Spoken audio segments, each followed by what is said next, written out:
Magandang buhay mga kapanalig. Ngayong araw po ng linggo, tayo po ngayon ay November 2 at tayo po ngayon sa All Saints Sunday, at ang ating pong ebanghelyo sa linggong ito ay mula po sa Ebanghelyo ni Lucas, Kabanata 11, talata 1 hanggang 10. Ang pusong binago ng biyaya. Tayo po ay manalangin. Panginoon na makapangyarihan sa lahat, samahan po ninyo kami sa oras na ito ng aming pagninilay sa iyong ebanghelyo dito sa programang Sunday Gospel Reflection. Amen. Mga kapatid, sa ebanghelyo ni Lucas, ipinapakita ni Jesus bilang tagapagligtas ng lahat. Mayaman man o mahirap, banal man o makasalanan, isa sa pinakamatinding patunay nito ang kwento ni Zacchaeus. Isang lalaking mayaman, makasalanan, ngunit natagpuan ang kaligtasan sa pamamagitan ng pakikipagtagpo kay Kristo. Sa unang tingin, ito ay simpleng kwento ng pagkikita. Ngunit sa mas malalim na pagninilay, ito ay isang larawan ng biyaya ng Diyos na bumaba sa pinakamababang kalagayan ng tao upang ibalik siya sa kabanalan. Mga kapatid, ang tagpo ay naganap sa lungsod ng Jericho, isang maunlad at masiglang lungsod sa panahon ni Jesus. Si Zacchaeus ay isang punong maniningil ng buwis, isang trabahong kinamumuhian ng mga Hudyo sapagkat ang mga maniningil ng buwis noon ay kilala, tiwali at ginagamit nilang kanilang kapangyarihan para sa pansariling yaman. Sa lipunan noon, itinuturing silang makasalanan at itinatakwil ng lipunan. Ngunit si Jesus, sa kanyang pagdaan, pumili na tumigil sa ilalim ng puno ng sikomoro kung saan naroon si Zacchaeus, at sa halip na husgahan, kanya itong tinawag. Ano sabi ng Panginoon? Zacchaeus, bumaba ka agad sapagkat kailangan ako'y tumuloy sa bahay mo ngayon. Hindi sinabi ng Panginoon na pwede ba akong makituloy, pero diretsahan yung sabi ng Panginoon, Zacchaeus, bumaba ka agad sapagkat kailangan ako'y tumuloy sa bahay mo ngayon. Mga kapatid, ito ay makasaysayang sandali ng pagkilos ng biyaya kung saan ang Diyos mismo ang lumalapit sa isang taong itinuturing na hindi karapat-dapat sa ating community. Mga kapatid, sa pananampalataya, ang pagsusumikap ni Zacchaeus, makikita natin dito, gusto niyang makita si Jesus, ngunit siya ay maliit at maraming tao, kaya't umakyat siya sa puno ng sikomoro. Ang larawan dito ay isang taong naghahanap sa Diyos, ngunit sa katotohanan, ang Diyos ang unang naghanap sa kanya. Ang paghangad ni Zacchaeus ay simula ng tugon sa biyayang naghahanap sa kanya, mga kapatid. At sa paghahanap ni Zacchaeus, instead na siya ang lalapit kay Jesus, pero si Jesus ang lumapit sa kanya. Sabi dito, nang makita ni Jesus si Zacchaeus, siya mismo ang tumawag. Sabi niya, bumaba ka agad, ako'y tutuloy sa bahay mo. Ito ay hindi karaniwang gawain sapagkat ang isang rabay o isang guro ay hindi dapat nakikisama sa mga makasalanan.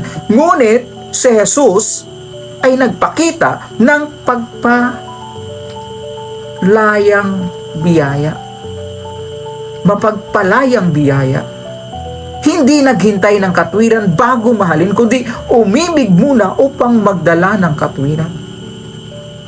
At makita po natin yung tugon ni Zacchaeus dito matapos maranasan ang presensya ni Jesus. Kusang loob niyang sinabi, kalahati ng aking kayamanan ay ipamimigay ko sa mga dukha, at kung may nadaya ako, ibabalik ko ng 4 na ulit. Ito ay hindi bunga ng batas, kundi bunga ng pusong binago ng biyaya ng ating Panginoong Jesucristo. Ang dating sakim, naging mapagbigay. Ang dating mapangabuso ay naging makatarungan. Ang dating makasalanan ay naging anak ng Diyos. At kapatid, ito ang diwa ng misyon ng ating Panginoong Jesucristo, sapagkat narito ang anak ng tao upang hanapin at iligtas ang nawawala. Ito ang buod ng ebanghelyo. Ang Diyos ay aktibong naghahanap hindi ng mga banal kundi ng mga ligaw at sugatan na tao. Kapatid sa pananampalataya, ang kwento ni Zacchaeus ay larawan ng tatlong katotohanang espiritual. Una, ang biyaya ng Diyos ay umaabot sa lahat. Nakakarating sa lahat. Walang kasalanan na sobrang lalim na hindi kayang abutin ang pag-ibig ni Kristo dahil ang biyaya ay hindi pumipili ng tao. Ito'y umaabot kahit sa mga itinuturing na hindi karapat-dapat. Kahit hindi ka tanggap ng tao, tanggap ka ng Diyos. Ang tunay na kaligtasan ay nagbubunga ng pagbabago. Hindi si Zacchaeus ang binago upang maligtas, kundi naligtas kaya siya nagbago. Ang biyayang tunay ay laging may bunga. Pagsisisi, kababaang loob, paglilingkod sa kapwa. Kaya mga kapatid, ang pananampalataya ay may mga praktikal na bunga. Ang pananampalataya ni Zacchaeus ay hindi nananatili sa damdamin, ito'y nakita sa kanyang gawa. Ang tunay na pananampalataya ay pananampalatayang kumikilos sa pag-ibig. Mababasa po natin sa Galatia chapter 5 verse 6. Ang tunay na pananampalataya, kapatid, ay pananampalatayang kumikilos sa pag-ibig. Kapatid, sa ating pananampalataya, balikan po natin. Ang sabi ni John Wesley, may tatlong pangunahing aral na lubos na makikita dito sa kwento ni Zacchaeus. Itong tema, nandun yung biyayang nangunguna. Si Zacchaeus ay umakyat sa puno dahil may damdaming naghahanap. Ngunit yun, bunga na yun, ng biyaya naghahanda sa puso bago pa siya makilala ni Kristo. Wesley thought that before we seek God, God is already seeking us. Na bago pa natin hanapin ang Diyos, hinanap na tayo ng Diyos. Biyayang nagliligtas. Nang sabihin ni Jesus ang kaligtasan ay dumating sa tahanang ito, ito ang sandali ng pagpapawalang sala. Ang pagtanggap ng tao sa pag-ibig ng Diyos sa pamamagitan ng pananampalataya, hindi sa gawa. Ito'y bubunga ng biyayang nagpapabanal. Matapos maranasan ng biyaya, nagbunga ito ng pagbago sa buhay ni Zacchaeus. John Wesley emphasized also that the true faith must lead to holiness of heart and life. Kabanalan na nakikita sa gawa ng pag-ibig, katarungan at paglilingkod. Sa pananampalataya natin bilang mga Metodista, ito ang buod ng buhay Kristiyano. To love God with all our heart and to love our neighbor as ourselves. Tulad ni Zacchaeus, kapatid, marami sa atin ang may mga pader, kasalanan, kahihiyan, pagkukunwari. Ngunit si Kristo ay handang tumigil sa ating landas at tatawagin tayo sa ating pangalan. Kapatid, ang simbahan, gaya ng Metodismo, ay tinawag na naging daluyan ng biyaya, hindi lugar ng paghusga, kundi tahanan ng mga pusong gustong magbago. Ang tunay na tanda ng kaligtasan ay pagbabagong nakikita sa pamumuhay, sa pagiging tapat, mapagbigay at may malasakit sa kapwa.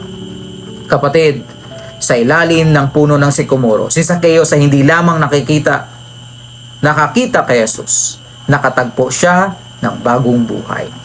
Sa tuwing tinatawag tayo ng Diyos, ito ay paanyaya rin na bumaba sa ating mga puno ng pagmamataas. Hayaang pumasok si Kristo sa ating puso. Nawa, hilingin natin na Panginoon, kagaya ni Zacchaeus, lumalapit kami sa iyo araw-araw na may pusong uhaw. Salamat sa biyaya, Panginoon, na hindi mo tinitingnan ang aming nakaraan. Pumasok ka, Panginoon, sa bahay namin, sa buhay namin. Baguhin mo kami, Lord. Upang sa aming mga salita at gawa, ikaw ang laging maluwalhati. Kapatid, nawa, ito ang maging tema ng ating panalangin. Kapatid sa pananampalataya, maraming salamat po sa inyong pagsubaybay. Dito po sa ating YouTube channel, ang Alden Unique Matters, at sa ating pong Facebook page, ang Sherwin Leonardo Official. Ito po ang ating Sunday Gospel Reflection. Pagpalain po tayo, kapatid, sa oras na ito hanggang sa susunod na episode dito lang sa Sunday Gospel Reflection. Amen. Salita ng Diyos